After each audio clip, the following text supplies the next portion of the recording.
அந்த போலி நகை எங்களுக்கு தெரியாது, தெரியாமல் தான் கொண்டு போனோம். எங்கள் மேலே எந்த தப்பும் இல்லைன்னே. இல்லைக்கா ஏதோ ஒரு விஷயம் இருக்குது, நீ என்கிட்டக்க மறைக்கிற. ஆனால் மற்றபடி ரொம்ப பெருசெல்லாம் கிடையாதுல்ல அப்படிங்கிறாங்க. அதெல்லாம் ஒன்றும் இல்லை சீதா அப்படின்னு மீனா சமாளிச்சிடுறாங்க. இல்லைக்கா உன் நகை எல்லாமே உங்கள் அத்தைகிட்டக்கா தான் இருந்துச்சு. உங்கள் அத்தைகிட்டக்க இருந்தது எப்படி போலி நகையாக மாறிச்சு? அதுவும் உனக்கு தெரியலன்னு வேற சொல்கிற. என்ன விஷயம், என்ன நடந்துச்சு அப்படிங்கிறாங்க. ஏய் எதுக்கு நீ தேவையில்லாமல் கொஷின் மேலே கொஷின் கேட்குற? அதெல்லாம் ஒன்றும் இல்லை சரியா, ஒரு சின்ன பிரச்சனை, வேறு ஒன்றும் கிடையாது. அதுவும் இல்லாமல் எங்கள் வீட்டு விஷயத்தெல்லாம் உன்கிட்ட சொல்லணுங்கிற அவசியம் கிடையாதுன்னு. ஓ இப்போ இது உங்கள் வீடுன்னு ஆகிப்போச்சோ அப்படின்னு. பின்ன நான் இந்த வீட்டில் தானே இருக்கேன், உங்கள் வீட்டு பக்கத்துலையா இருக்கேன், அப்போ இது என் வீட்டு தானே, எங்கள் வீட்டு பிரச்சனையை நானே பார்த்துக்கிறேன், நீ முதல் கிளம்பு, சும்மா அம்மாட்ட போய் தேவையில்லாமல் எதையும் வச்சு சொல்லிட்டு இருக்காது அப்படிங்கிறாங்க. சரிக்கா சரி நான் போகிறேன், ஏதோ ஒரு விஷயம் இருக்குது, பார்த்து பத்திரமா இருந்துக்கோ, ரொம்ப போட்டு உழப்பாத அப்படின்னு சொல்லிட்டு அவங்க கிளம்பிடுறாங்க. நெக்ஸ்ட்டு வந்து அண்ணாமலை வந்து அவங்க அம்மா கிட்ட பேசிகிட்டு இருக்காங்க பாட்டிகிட்ட.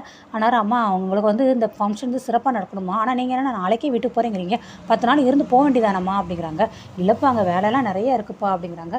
அடுத்து மீனா இதெல்லாம் வீடியோ எடுக்கிறாங்க. அதை பார்த்துட்டு அண்ணாமலை என்னம்மா பண்ணுறேன்னு. இல்லை பாட்டியோட பிறந்தநாள்